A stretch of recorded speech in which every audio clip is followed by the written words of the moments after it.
We're only going to spend about 5 minutes asking questions and then a 2-minute close. We will go ahead and begin with Ms. Vick with a 2-minute opening statement.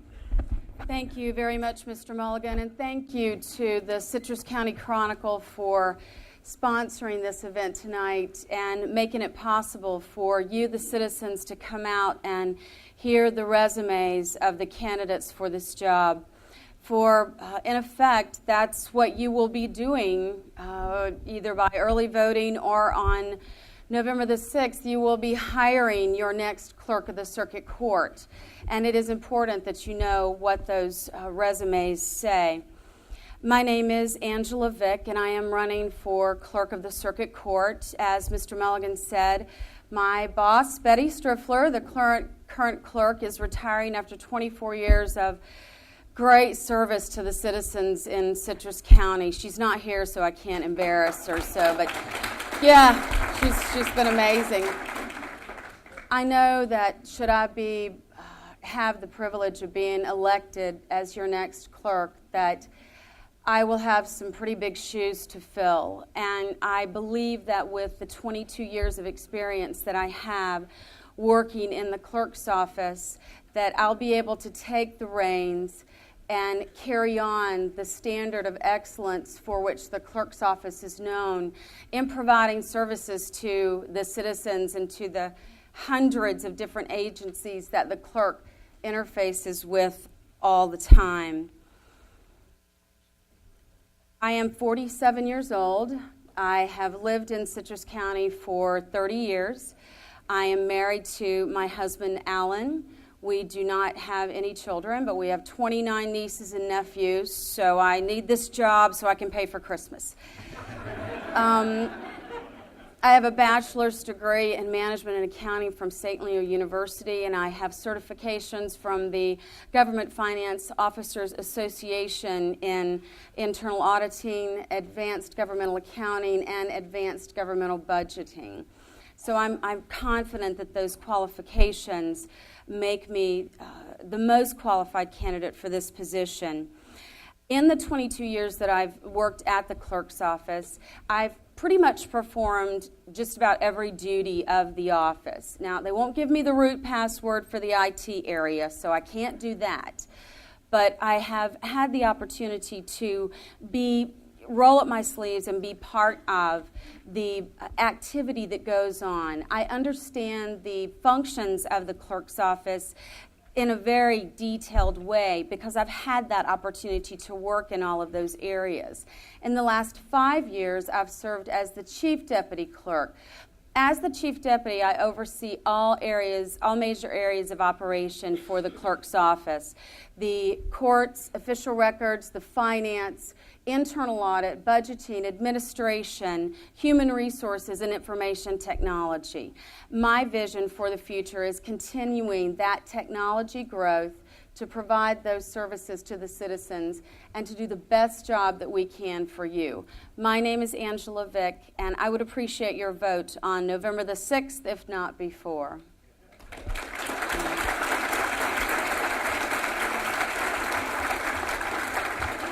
Now hear from candidate Phillip Mulrain. Good evening, ladies and gentlemen. I'm Phillip Mulrain. I'm a 29-year resident of the county. Being a 29-year resident, I realized when I entered the race in January, I wasn't the chosen candidate. I would not be endorsed by the Chronicle or any of the organizations in Citrus County. That's a given if you've been here long enough and you understand the politics of Citrus County. Now, the clerk of court's office, for those that don't know it, have 3 major duties. They have to interact with the court system. They have to maintain all the county records. And the third major task is they're in charge of financing and funding for all the offices in the county. Along with that comes passports, foreclosures, traffic fines, court fines, marriage licenses. They can even marry people. I've married quite a few. I've been a notary for 27 years. Any paperwork to go before the court system, you have to run through the clerk of court's office. They're also in charge of jury processing and foreclosures. These are just parts of the jobs. It's a multi-duty position. Now, myself, I have 10 years in the Army, 3 branches of the service. I'm a member of the American Legion, the VFW, the Eagles, and I'm proud to be a 32nd degree Mason and a pass-worthy Master of Masons. I've worked on 2 occasions in Iraq in direct support of our troops as a civilian contractor.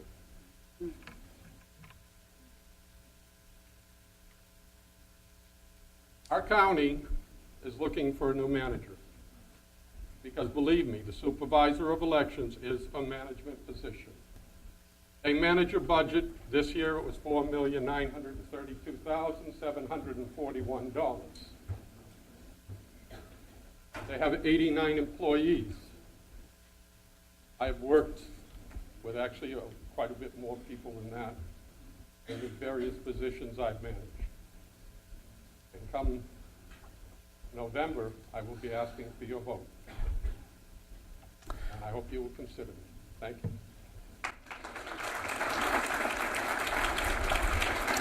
Okay, thank you, candidates. Let's go ahead and begin. We're going to spend about 5 minutes asking questions, and Kurt Ebbets will start us off. This question is for both candidates, and I would like Mr. Mulrain to respond first. If you are elected clerk, what will the public that you serve notice that is different about the office? Well, I hope the office isn't going to change all that much. My first task would be to introduce myself to all the people that work under me or for you. And I don't expect to see any physical changes in the office, and I just hope public relations with the public will remain. Angela? I actually do have some changes planned, but I am not at liberty to discuss those right now. The thrust of those changes will be to broaden the customer service and to better streamline some of the ways in which we serve the office and provide access to the clerk's office and to the records of the clerk. The duties of the clerk will not change because the duties of the clerk are established by statute, so we can't change those. Some of the areas of the clerk's office will have some changes to better serve our citizens. Thank you. Harris? As a follow-up to that, the clerk's office has gone digital, and with constantly evolving digital technology, how prepared are you personally to provide the leadership to take the office to the next level? I'll start with Ms. Vick and then Mr. Mulrain. As I said, as the Chief Deputy Clerk for the last 5 years, information technology is one of the areas that I oversee. Prior to that, in 2000, when the clerk promoted me to the Administrative Services Manager, information technology fell under that realm. There are millions of documents that the clerk's office takes in on a daily basis. There are hundreds and thousands of invoices that the clerk processes. Part of our initiative for the last 10 to 15 years has been to digitize those documents so that we can process those without having to touch that paper. Another huge convenience of that technology of digitizing documents is when a court file comes in, when you come in and you file a case file with the clerk's office, we scan that document, it goes into an automated queue, and it's processed through that queue without the paper. The beauty of that is when the citizens come in, and if someone comes in and they want to look at that case file, it's not on the judge's desk or it's not somewhere else. They can actually look at that case. Many parties can look at that case file. If the state attorney, the public defender, anybody that's a party to that case wants to see it, they can. We are mandated by state to do many types of things automatically. We are continually on a 18-month, 24-month, 5-year, 10-year vision in making sure that we are preparing ourselves to meet those mandates and to continue to provide those things electronically for the citizens. We share information electronically with most of the agencies that we deal with. We pay the bills electronically. We receive money through EFT and ACH. So the world that we're living, I don't even know if I've answered your question at this point. I've got so excited talking about the technology in the clerk's office. So anyway, We are glad you're excited about sorry, it. so to sorry. Mulrain. We're going to continue on that path to answer your question. Well, the best way to answer that for me would be in 1974, I graduated from Sylvania Technical School, a 900-hour course in computer logic and technology. When I graduated, we were in what they called binary math, which is basically our calculators today. As the technology advanced, we went to octal math, sextennial math. We had to learn different math. Technology advanced to a point where changing a chip is no longer cost effective. Now they change by throwing a board away. The only way we can use it in the clerk's office is keeping up with the technology, trying to assess whether it's going to be helpful in the office, provide whatever best will serve the people. By the same token, computers being the great thing that they are, not everyone owns one. We still have to keep the paper copy, other stuff. I feel that technology is great. We've got to keep up with it, and I hope that we will provide the best service to the public, whether it be electronic and or otherwise. Okay, we have time for one more question. Let's go ahead. Mr. Mulrain, in your opinion, is there a morale issue in the clerk's office? And how would your management style deal with employee morale and other issues? Well, to be honest, I don't know if there's a morale problem in the clerk's office, so I can't address that with an honest answer. However, I do know that in the last 6 months, they have lost long-term employees who have left the office, reasons unknown. And in these economic times, I can't understand why long-term employees are leaving. It's questionable. I can't evaluate the question any further until I more or less was in the position to talk to the people that are working there and assess it. When I used to run one of my businesses, I used to have monthly meetings with all my employees to get input. And it was really an open meeting. Now, you can't do that in the clerk's office, but you can do it by section. And I think it may be helpful because the more harmony you have with your employees, the more harmony they will produce for you in the public. Ms. Vick, how would you respond to Mr. Mulrain's comment that employees have been leaving in tough economic times? And how would your management style deal with employee issues? Well, it depends on what type of employee issue it is. The clerk has we have a progressive disciplinary system to deal with, to address, employee performance if there is an employee performance issue. As far as the morale in the clerk's office, to my knowledge, it is excellent at this point. There are over 75% of our employees have been there more than 15 years. So we have excellent longevity and job knowledge in the people that are there. I really cannot. I can't speak to the departures. I wouldn't want to try to speak for another person, because I'm not able to do that.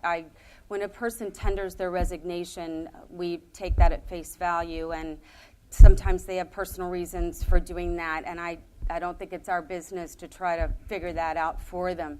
They're mature enough to make those decisions. we do have an excellent open door policy at the clerk's office that gives any employee the opportunity to come in and discuss their problems. And I believe in walk-around management. I believe in interacting with your employees. I believe in asking the questions and being courageous enough to hear the answers and then address those things as best you can. I believe in collaboration from every employee in the clerk's office because they all have great ideas. And we have an amazing staff at the clerk's office right now. They have worked so hard over the last 5 years in budget cuts that have just been to the bone. And I am just amazed at how wonderful that they are. And yes, let's give those employees a hand. I do agree with that.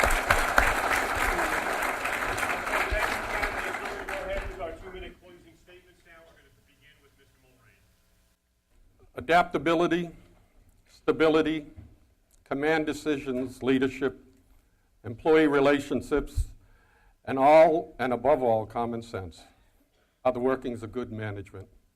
And I have a proven track record in these areas. Add to that a strict British upbringing with only 3 priorities: manners, respect, and common sense. Have given me the ability to excel in management field. I have been hired in some cases where others have worked for years, but knowledge of the job does not always reflect good management. The businesses I have managed are diverse, from a small energy corporation to a large government contracting company that employed thousands of workers. The last being a prime example of the confidence given me as a manager. I was hired by a company called L3 Communications. From a resume on a 45-minute phone interview, I knew nothing of the company and its product.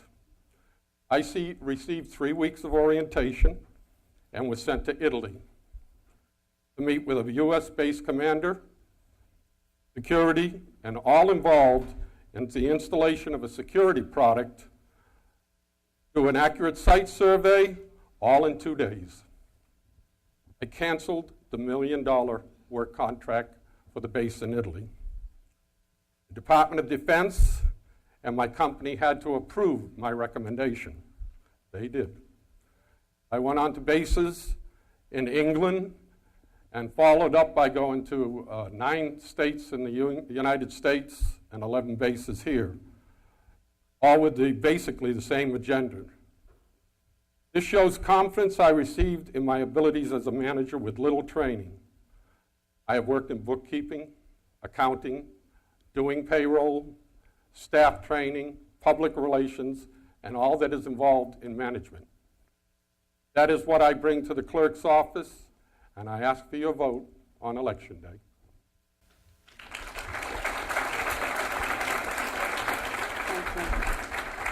Thank you again to the Chronicle and again to all of you for coming out tonight and getting to know the candidates and looking at our resumes. And I'm confident that when you compare my opponent and my resume, you will know that Angela Vick is the right choice for the next clerk of the circuit court.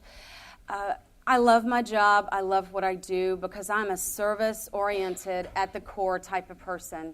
When I started at the Golden Corral a very long time ago, I love helping people. I love finding solutions for people. I love providing information to people. And the courts is, the clerk's office, the duties that we do are sometimes, it's complicated and it's frightening.